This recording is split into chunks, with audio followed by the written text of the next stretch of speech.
Good morning, beta. Our next disease is cancer.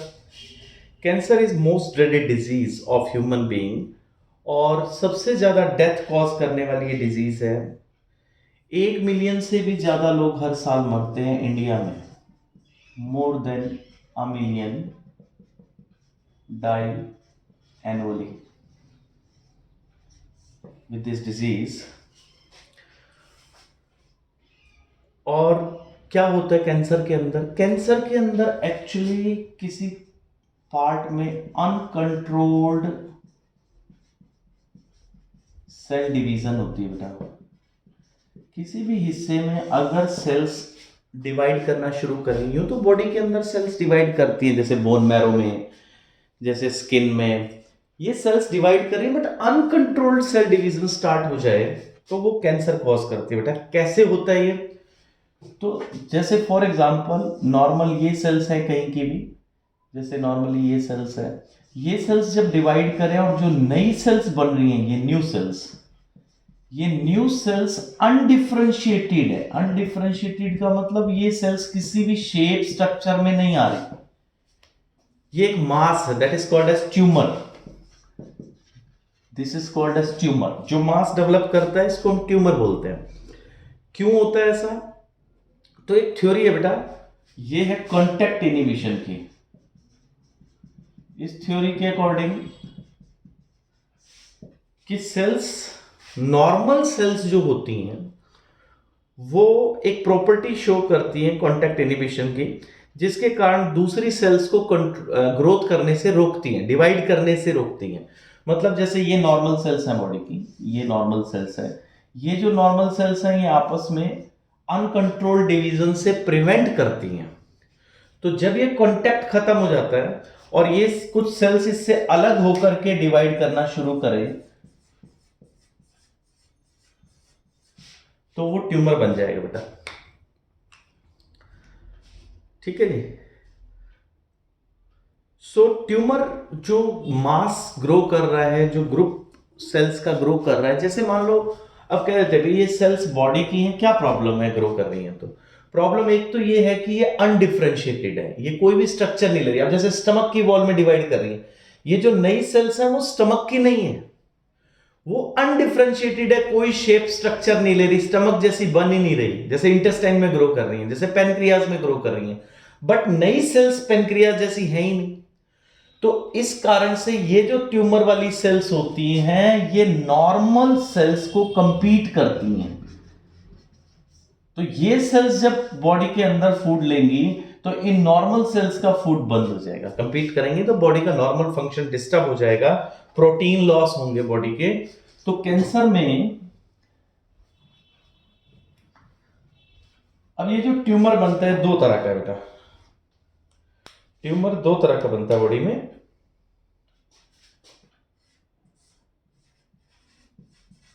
Tumour क्या है? एक मास है सेल्स का, अनडिफरेंशिएटेड मास। और ट्यूमर मैंने अभी बताया आपको कि ये दो तरह का बनेगा। ये ट्यूमर बनता है बेटा, एक तो benign tumour,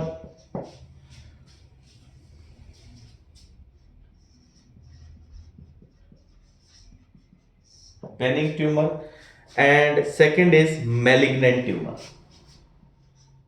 benign and malignant. अब जो ये बेनिग्न ट्यूमर है ये जहां बनता है अपनी पोजीशन पे फिक्स रहता है, मींस ये स्प्रेड नहीं करता।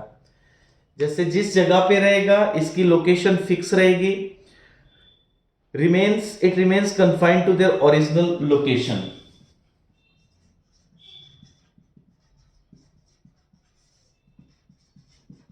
मतलब जैसे कि इसमें लीवर में बना तो ये वहीं का वहीं रहेगा, उससे आगे स्प्रेड नहीं करेगा। तो इसको इजीली सर्जरी से कट करके रिमूव कर देते हैं, नो प्रॉब्लम, ये कंट्रोल आ जाएगा।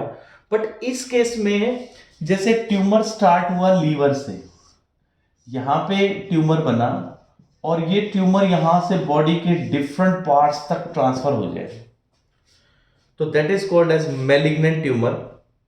बड़ी तेजी से सेल्स डिवाइड करती है मैलिग्नेंट ट्यूमर में यहां, और डैमेज करते हैं सराउंडिंग टिश्यू को, और उसके बाद ये बॉडी के अंदर स्प्रेड कर जाएंगी, डिफरेंट साइट्स के अंदर ब्लड के थ्रू जाएंगी और वहां पे ट्यूमर बना देंगे जिस नई पोजीशन पे जाएंगी। जैसे 3 पोजीशन पे चले गए तो ये तीनों जगह पे ट्यूमर क्रिएट कर देंगी। This property is called as metastasis. Metastasis, ठीक है बेटा।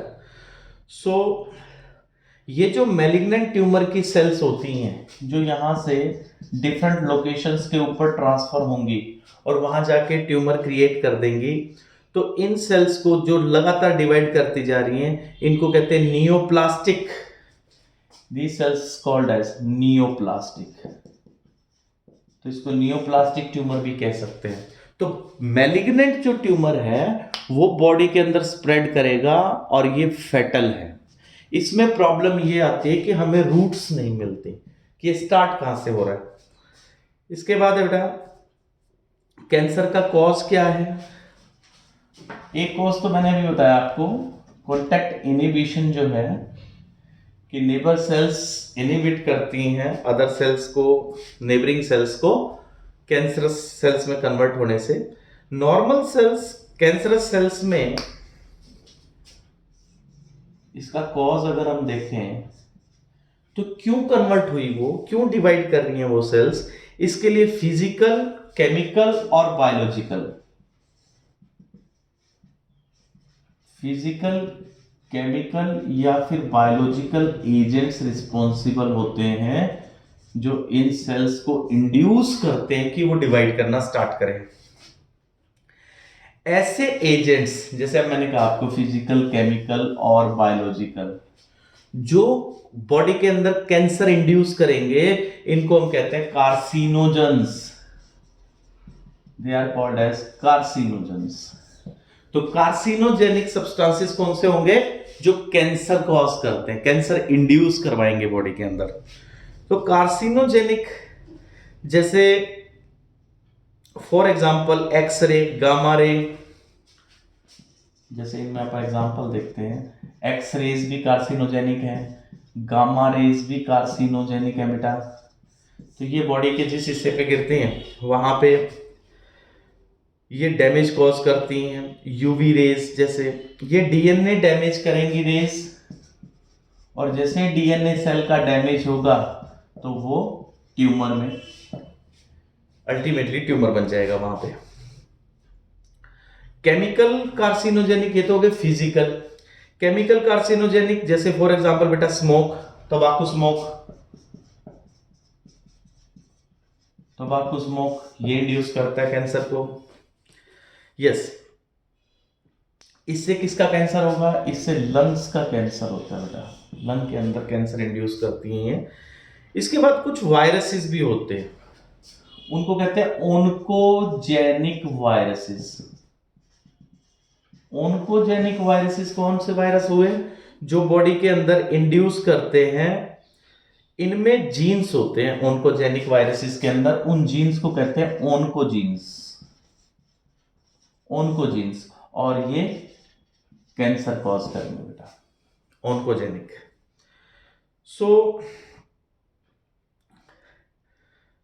कुछ जीन्स ऐसे भी हैं जैसे सेलर ऑन्कोजीन्स भी होते हैं या जिनको हम प्रोटोऑन्कोजीन्स भी बोलते हैं। एक minute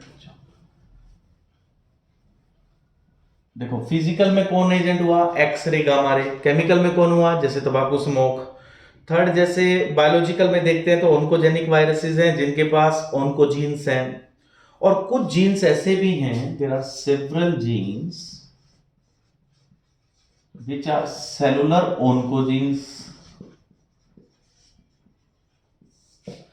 They are cellular oncogenes, उनको हम लिखते हैं बेटा C-ONC, cellular oncogenes। Cellular oncogenes और प्रोटो ऑन्कोजीन्स हमने नॉर्मल सेल्स में भी आइडेंटिफाई किए हैं, जो अगर एक्टिव, जैसे नॉर्मल सेल्स में C ऑन्कोजीन्स है, यहां पे C ऑन्कोजीन्स है, अगर ये एक्टिवेट हो जाए किसी भी एजेंट से तो ये ट्यूमर कॉज करेंगे, मतलब सेल्स डिवाइड करना स्टार्ट कर देगी। तो इट मींस सेल के अंदर भी रीजन है और एक्सटर्नल एजेंट्स भी हैं। तो एक्सटर्नल और इंटरनल कोई भी रीजन हो सकता है, फिजिकल रीजन हो सकता है बेटा, केमिकल हो सकता है, वायरसेस हो सकते हैं बायोलॉजिकल एजेंट्स में। उसके बाद सेल के अंदर भी सेलुलर ऑन्कोजीन्स हैं, वो अगर एक्टिवेट हो जाए तो वो इंड्यूस करते हैं सेल्स को डिवाइड करने में। कैंसर को डिटेक्ट कैसे करेंगे? कैंसर डिटेक्ट करने के लिए कोई स्पेसिफिक, जैसे कैंसर डिटेक्शन में अगर हम स्पेसिफिक देखते हैं तो इसमें बायोप्सी होती है बेटा। बायोप्सी का मतलब जैसे किसी एक पर्टिकुलर पार्ट में हमें डाउट है कि कैंसर है, तो उस हिस्से की सेल्स को लैब में हम टेस्ट करते हैं। जैसे फॉर एग्जांपल बोन में हमें लग रहा है, तो बोन की कुछ सेल्स को, जैसे ये सेल्स हैं, इनको हम लेबोरेटरी में इनकी स्टडी करते हैं, दैट इज हिस्टोपैथोलॉजिकल स्टडीज। और अगर सेल काउंट इंक्रीज हो रहा है बायोप्सी में, सस्पेक्टेड टिश्यू को हमने कट किया और उसको हमने माइक्रोस्कोप में ऑब्जर्व किया, तो उससे क्लियर हो जाएगा बायोप्सी में कि कैंसर है या नहीं है यहाँ पे। उसके बाद हम कुछ हिस्सों में एक्सरे, सीटी स्कैन, एमआरआई, इनसे भी डिटेक्ट कर लेते हैं कि कैंसर है या नहीं। तो बायोप्सी से डिटेक्ट कर सकते हो आप, उस सेगमेंट को कट करो और उसको स्टडी करेंगे लैब में। सेकंड, आप सीटी स्कैन से कर सकते हो, आप एमआरआई से चेक करवा सकते हो कि किसी पर्सन में कैंसर है या नहीं है। यस। और एंटीबॉडीज जो बनती है बॉडी में, एंटीबॉडीज जो बॉडी में बनती हैं अगेंस्ट कैंसर, उनसे भी कैंसर को डिटेक्ट कर लेते हैं। अब इसके बाद है बेटा कि कैंसर को ट्रीट कैसे करते हैं। डिफरेंट अप्रोचेज हैं हमारे पास ट्रीटमेंट के लिए कैंसर की।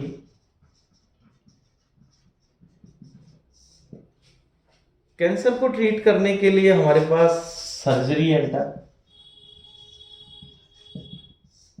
सर्जरी के बाद हम मेथड यूज करते हैं रेडिएशन। रेडिएशन से भी कैंसर ट्रीट करते हैं। थर्ड है बेटा इम्यूनोथेरेपी।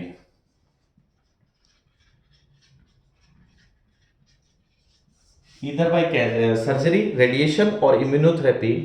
रेडियो में क्या करते हैं बेटा, ट्यूमर सेल्स को इरेडिएट करते हैं, प्रॉपर केयर के साथ रेडिएशंस यूज करते हैं और उस मास को, उस ट्यूमर मास को इरेडिएट कर देंगे। और कुछ केमिकल्स यूज करते हैं कीमोथेरेपी में, जो सेल डिवीजन को इनहिबिट करेंगे, नॉर्मल टिश्यूज के, जो कैंसरस टिश्यू है उसकी सेल डिवीजन को रोक देंगे। तो जब भी ऐसा करते हैं तो कुछ साइड इफेक्ट्स भी आते हैं ड्रग्स के, कि जैसे बाल गिर जाएंगे, हेयर लॉस है, अनीमिया है। सो सर्जरी और आयुर्वेदा में भी इसकी ट्रीटमेंट है बेटा। सर्जरी से, रेडिएशन से, इम्यूनोथेरेपी से, कीमो से, तो कोशिश करते हैं कि वो टिश्यू खत्म हो जाए। बट अगर वो अर्ली स्टेज पे डिटेक्ट होता है कैंसर बेटा, तो चांसेस बढ़ जाते हैं उसके क्योर होने के। और अगर मेटास्टेसिस के बाद कैंसर अगर बॉडी में स्प्रेड कर गया तो बहुत कम चांसेस रह जाते हैं कैंसर को कंट्रोल करने के। तो cancer means cell division, uncontrolled cell division, new cells formed which are undifferentiated mass of the cells. Tumour is of two types, जो सेल्स इकट्ठा होंगे उनको क्या कहेंगे हम, tumour. Its of two type, benign and metastatic या neoplastic. Benign में जहां बना वहीं रहेगा, मेटास्टैटिक के अंदर जहां बना वहां से वो स्प्रेड करेगा डिफरेंट पार्ट्स में, और डिफरेंट पार्ट्स के अंदर कैंसर इंड्यूस कर देगा। मेटास्टैटिक कैंसर के अंदर, ट्यूमर के अंदर जो सेल्स बनती है उनको क्या कहते हैं, नियोप्लास्टिक। इसके बाद ट्यूमर को डिटेक्ट करने के लिए, अच्छा कॉज क्या थे, कॉज कैंसर के थे बेटा फिजिकल में एक्सरेज, गामा रेज, केमिकल के अंदर टोबैको, और बायोलॉजिकल के अंदर ऑन्कोजेनिक वायरसेस। और सेल के अंदर भी रीजन होते हैं, सेलुलर ऑन्कोजीन्स भी मिलते हैं जो अगर एक्टिवेट हो जाएं तो कैंसर इंड्यूस करते हैं। इसके बाद हमने पढ़ा डिटेक्ट कैसे करते हैं, बायोप्सी से डिटेक्ट कर लेते हैं, सीटी स्कैन से, एमआरआई से। उसके बाद बेटा इनका ट्रीटमेंट सर्जरी से, रेडिएशन, इम्यूनोथेरेपी, कीमोथेरेपी से। साइड इफेक्ट्स क्या होते हैं? हेयर लॉस, अनीमिया, ये इनके साइड इफेक्ट्स आते हैं। ठीक है बेटा। अब इस चैप्टर में हमारा लास्ट टॉपिक बचता है ड्रग्स। ठीक है बेटा। Thank you, have a nice day.